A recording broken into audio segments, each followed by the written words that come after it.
Hey everybody, it's Lon.TV, and we're taking a look today at Google's latest affordable smartphone called the Pixel 5a. This shares a lot of its hardware with the Pixel 5, which was last year's flagship, soon to be replaced by the Pixel 6. And we're going to take a look at what this mid-range phone is all about in just a second, but I do want to let you know, in the interest of full disclosure, that this came in free of charge from Google. However, all the opinions you're about to hear are my own. No one is paying for this review, nor has anyone reviewed or approved what you're about to see before it was uploaded. So let's get into it now and see what this phone is all about. Now, the price point on this one is $449. This is the only version of the phone that they're selling this year, so you get the black backing here along with its beautiful 6.34-inch display. This is an OLED screen running at 2400 by 1080, so you get a full HD display on here. That'll give you about 413 pixels per inch. It runs at 60 hertz, and it's pretty bright. It'll go up to about 700 nits. What I like about OLED displays is that you've got a really nice contrast ratio. So blacks on the screen are really black. It looks really, really nice and on par with some of the more expensive flagship phones you might see out there. They have the handset speaker here tucked away at the top of the bezel. It sounds pretty good when you've got the phone up to your ear, and the speaker here on the bottom is adequate for making phone calls and whatnot. Now, this phone is equipped with a Qualcomm Snapdragon 765G processor. This is the same chip we found on last year's Pixel 5, and it's very similar to what you might have encountered on the Pixel 4a. So this phone offers really no performance advantages over the prior year phones. But to be honest with you, at this price point, it is more than adequate. It's very fast and responsive here for web browsing and running basic apps. There's really nothing, I think, here that you're going to miss out on, even with this older processor built in. So it's going to be, again, I think fine for the market they're aiming for here. I am eager to see what the Pixel 6 will bring in performance, which will be on a completely different platform. But for the mid-range, this phone is more than adequate. It's got 6 gigabytes of RAM, which is great for multitasking. It also has 128 gigabytes of onboard storage, but there is no SD card slot on this. So if you're downloading a lot of media, 128 gigs is all you're going to get. You can maybe attach a storage device via USB here to the bottom. That will work, but it's very cumbersome. So the storage here is something you'll want to think about, especially if you know you're going to be carting a lot of media around with you. Now, here in the United States, this phone will work with all of the major US carriers. You can, in most cases, just pop your SIM card into the side here and be off and running. This supports 5G networks, but only the sub-6 5G. There's another type of 5G called millimeter wave that is much faster, but that technology is generally only available in very densely populated areas. So if you have a 5G phone now, you are more than likely on sub-6 5G, and that's what this phone supports. So I think it will be very compatible with what 5G most of us will experience. Now, the battery life on this phone is probably the best out of any of the Pixel line, primarily because it's got the biggest battery, a 4,680 milliamp hour battery on this one, which is even larger than the Pixel 5 phone from last year. So you'll definitely get a good day's worth of use out of this thing. But battery life really varies on smartphones. It'll depend on how far you are from your nearest tower, what you're doing with the phone. But generally, the battery life on this phone will be much better than prior Pixel phones, which was a nice improvement to see on here. Hardware-wise, there's not much to see. We talked about the speakers and the USB Type-C port here at the bottom. This USB port will do data devices like memory cards and whatnot, but it will not do video output. It does charge, though, at 18 watts over USB Type-C. They include a charger in the box, but you do have to plug the phone in to charge it. It does not support wireless charging like the Pixel 5 does. On the left-hand side here, you've got your SIM card tray, you've got your power switch and volume rocker over here, and then on the top, check it out, you've got yourself a headphone jack, so you can plug in your own headphones, or of course you can use Bluetooth headphones because it does support Bluetooth along with Wi-Fi, but that Wi-Fi support does not include Wi-Fi 6. One other feature of note on the hardware, this is IP67 rated for water and dust resistance. That means I wouldn't go swimming with it, but should you drop it in a small body of water, it should do fine and survive it. So that was a nice addition to see on here that was not on last year's Pixel 4a. Now you've got a fingerprint reader here on the back of the phone for unlocking the phone without a password, and you can see just how quickly it lets you in there. It does not have any kind of facial recognition, so the fingerprint is all you're going to get on this one, but I think it's more than adequate. Now this phone has the exact same flagship camera system as last year's Pixel 5. It is a very good camera system. So on the front here, you've got your selfie camera. This is running at 8 megapixels. It'll do 1080p video at up to 30 frames per second and has a decently wide 83-degree field of view. A very nice front-facing camera. On the back here, you have the cameras that we found on the Pixel 5 last year. That includes an ultra-wide camera, 16 megapixels, running at 118.7 degrees of a field of view with a 2.2 aperture. And then it has a 12.2 megapixel, 77-degree field of view camera that runs at a 1.7 aperture. And just to give you a sense as to what that ultra-wide lens looks like compared to the other lens, this is the ultra-wide here. And as you can see, it's got a really nice, sharp, and detailed image that comes out of it with really nice color saturation here. Google employs a lot of computational photography to the photos after they are taken, so there's a lot of processing that goes on in the background when you're taking pictures. Now this is the ultra-wide, and this is the same shot with the regular 12.2 megapixel lens. It looks very nice. You can see actually they've matched the white balance on the two cameras quite well, so it almost looks like it came out of the same lens. Now you will notice on the camera app here that there is a 2x option, but this is a virtual telephoto lens. It is not running with a distinct telephoto camera on board. So when you use that 2x option, it is going to digitally zoom in the image. And this is a shot that I took with that 2x feature when I was outside the other day. It doesn't look bad actually for a digitally zoomed image, but it will appear a bit softer because you are just working from data here and not an actual optical telephoto lens. But Google has really done a lot with their photo technology on the software side,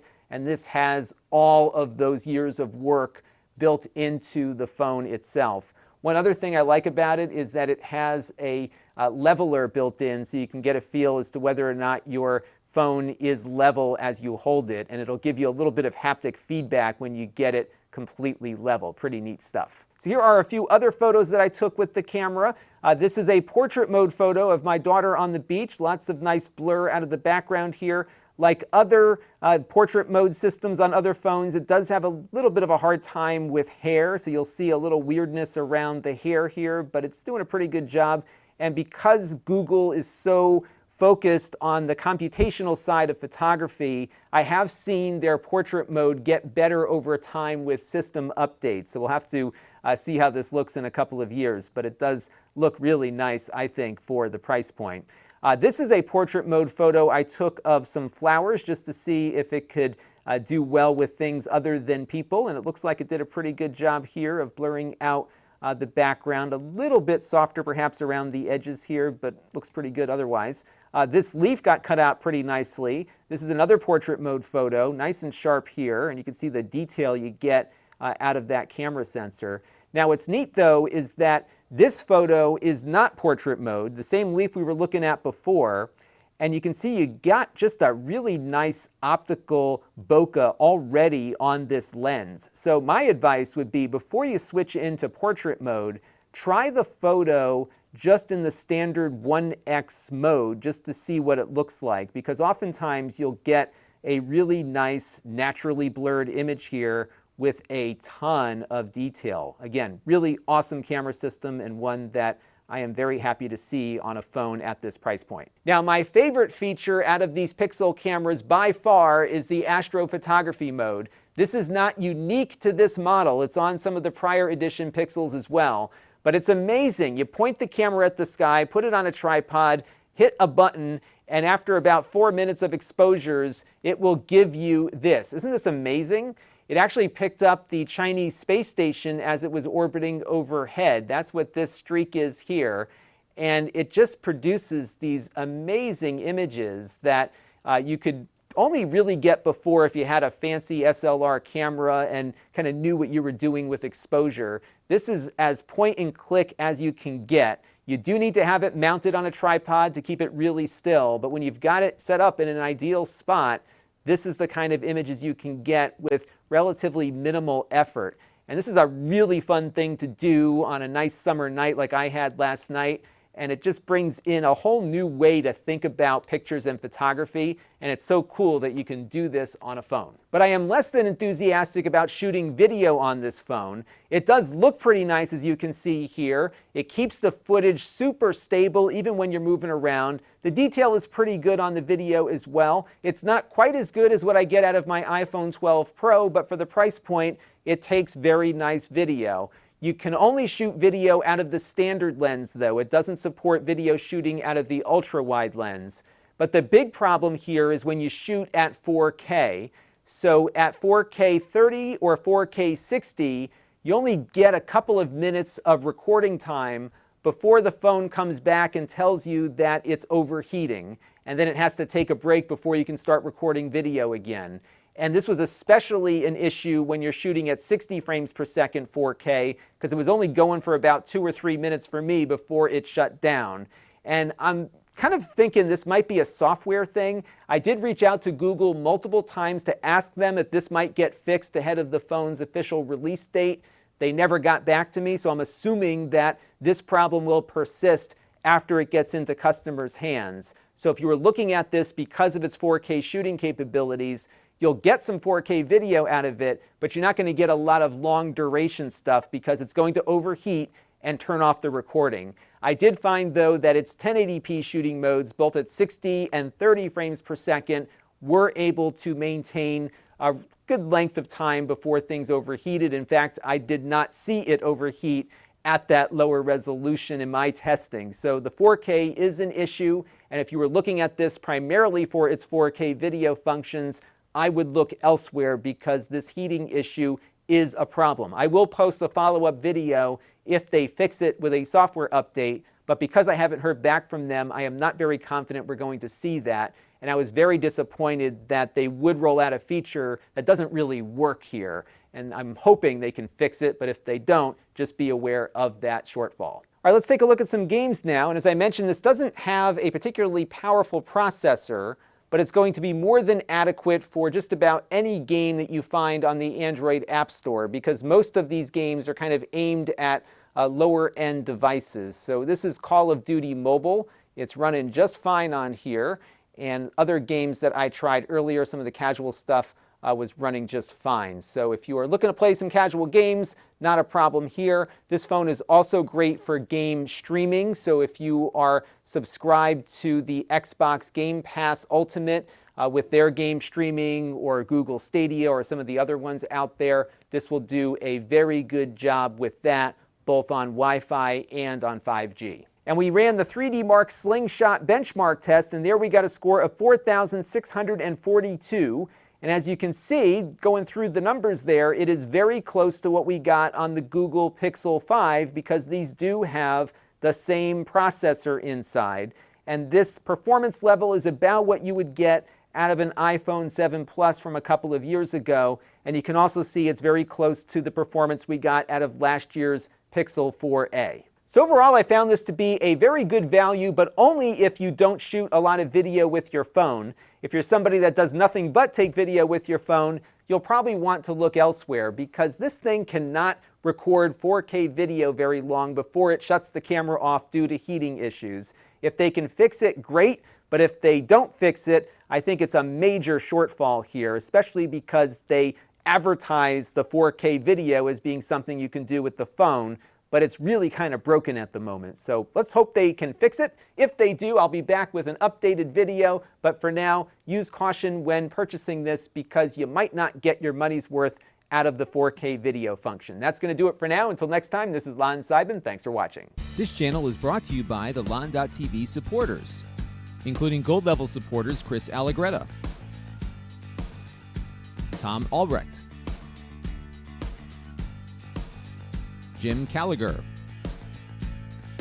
Hot Sauce and Video Games, and Brian Parker.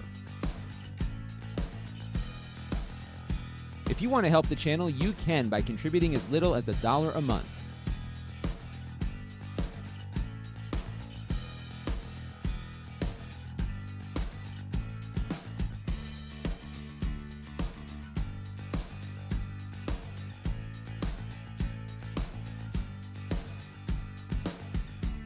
Head over to Lon.TV/support to learn more.